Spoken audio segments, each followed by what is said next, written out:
હું એનએલ પરમાર, કાર્યપાલક ઇજનેર અરવલ્લી પંચાયત વિભાગ મોડાસા। હાલ હું રનિંગ કર્મચારી છું અહીંયા કાર્યપાલક ઇજનેર તરીકે। હું છેલ્લા 8 મહિનાથી આ કચેરીમાં સર્વિસ કરી રહ્યો છું। મારા માટે આ પંચાયત વિભાગ છે નવું હતું, અત્યાર સુધી મેં સ્ટેટમાં જ નોકરી કરી છે। હવે જૂના કોઈ કેસ હોય એનો કંઈ બી પ્રોબ્લેમ થાય, કંઈ બી જાણવું હોય સરકારમાં કંઈ કેસોને સંલગ્ન માહિતી મારે આપવી હોય તો નિવૃત્ત કાર્યપાલક ઇજનેર શ્રી PM ડામોર સાહેબ પાસે મારે ક્યારેક ફોન ઉપર, અને એમની જો તબિયત ઉંમરના હિસાબે સારી ના હોય તો હું પણ રૂબરૂ આવી જાઉં છું। અને એવા જ 2 કેસ લઈને સિમલેટી તળાવ અને મોટી મોરી, આ 2 કેસ જે છે 2015-16ના કેસો હતા। એ કેસમાં સરકારશ્રીમાંથી મને 2 દિવસમાં કીધું કે આનો જવાબ કરો। મારે એસી સાહેબ, મારા અધિક્ષક ઇજનેરશ્રી સાહેબ જોડે મારે આજે પણ વાત થઈ, ગઈકાલે પણ વાત થઈ, અને સાહેબે પણ જે કંઈ સુધારવાનું સુધાર્યું હતું, મેં મારો જવાબ મારી રીતે કર્યો હતો। પણ એમાં ખૂટતી કરતી જે કંઈ બાબતો હતી MBને લગતી, એ બાબતો પછી મને બહુ આઈડિયા ના આવ્યો, એટલે મારે જૂના કાર્યપાલક ઇજનેરશ્રી જે હતા એ મારા આગળ 8 મહિના પહેલાં જ રિટાયર થયેલા છે।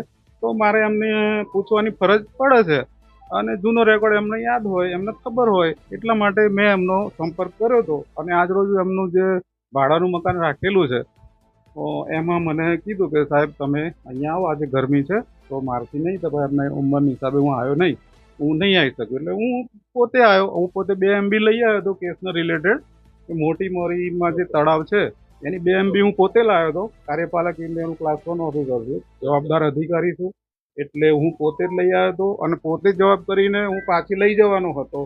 અને એટલા જવાબ ચાલુ હતા એટલામાં આ બધું ખબર નહીં શું થયું એ, હું જવાબ મારો કરીને હું નીકળવાની તૈયારી કરતો હતો। એટલામાં આ MLA સાહેબે, એમની ટીમ બધી આ બધું કે તમે ખોટું કરી રહ્યા છો, તમે આ ઓફિસો ચલાવી રહ્યા છો આડી અવડી। પણ એવું કંઈ છે નહીં આડી અવડી, મારા સિક્કા મારી ઓફિસમાં હોય છે, અહીંયા શું છે હું કંઈ જાણતો નથી। અને એમાં હું પોતે મારા સહીથી જ અત્યારે ઓફિસોના વ્યવહાર થાય છે, નહીં કે જૂના PM ડામોર સાહેબ છે, બરાબર। આજે હું જે કરું છું મારી સહીથી જ સરકારમાં થયા છે વ્યવહારો, અને સરકારશ્રીમાં પણ તપાસ કરવી હોય તો કરી શકાય છે। સાહેબ, આજે ધવલસિંહ ઝાલાએ આક્ષેપ કર્યો છે કે નકલી કચેરી છે, બાબતે શું કહો? નકલી કચેરી કંઈ નથી। હું 6/23ની અંદર નિવૃત્ત થયેલો છું।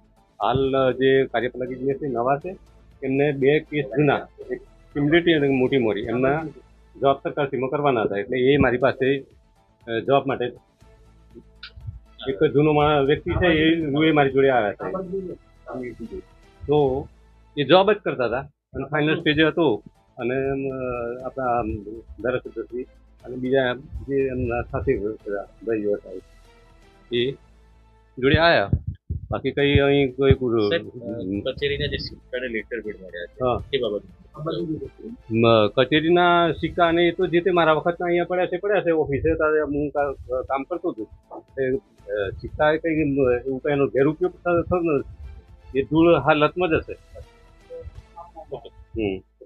એનો કોઈ ઉપયોગ તો નથી। Arvind M Prajapati, deputy DDO Aravalli. માન્ય ધારાસભ્યશ્રીના ટેલિફોનિક સમાચાર મળતા માન્ય જિલ્લા વિકાસ અધિકારી સાહેબશ્રી અને RSC સાહેબની સૂચનાથી અમે સ્થળ ઉપર હાજર છીએ, અને માન્ય ધારાસભ્યશ્રીની હાજરીમાં, મીડિયાની હાજરીમાં સ્થળ ઉપરથી જે કંઈ પણ મળ્યું છે એનું અમે રોજકામ કર્યું છે, અને એને અમે અહીંયા કસ્ટડીમાં લીધું છે, અને એના આધારે અમે ત્યાં ઉપર મોકલીશું, અને ઉચ્ચ કક્ષાએથી જે કંઈ પણ તપાસ કમિટી કરી અને નિયમાનુસાર કાર્યવાહી કરવાની થશે એ અમે કરીશું। શું મળી આવ્યું સાહેબ આજે? એ હવે તો પંચરોજ કામ છે, એ આખું બહુ એક મોટું લિસ્ટ છે, તો હવે પંચરોજ કામમાં જ પ્રાથમિક દ્રષ્ટિએ આમ નકલી હોય એવું જણાય આવે છે? એ તો હવે તપાસ કમિટીમાં પછી જ ખબર પડે, તપાસ થયા પછી। એ તપાસનો જ વિષય છે, તપાસ થયા પછી જે કંઈ પણ નિયમાનુસાર કાર્યવાહી કરવાની થતી હશે એ બધી ચોક્કસથી કરવામાં આવશે।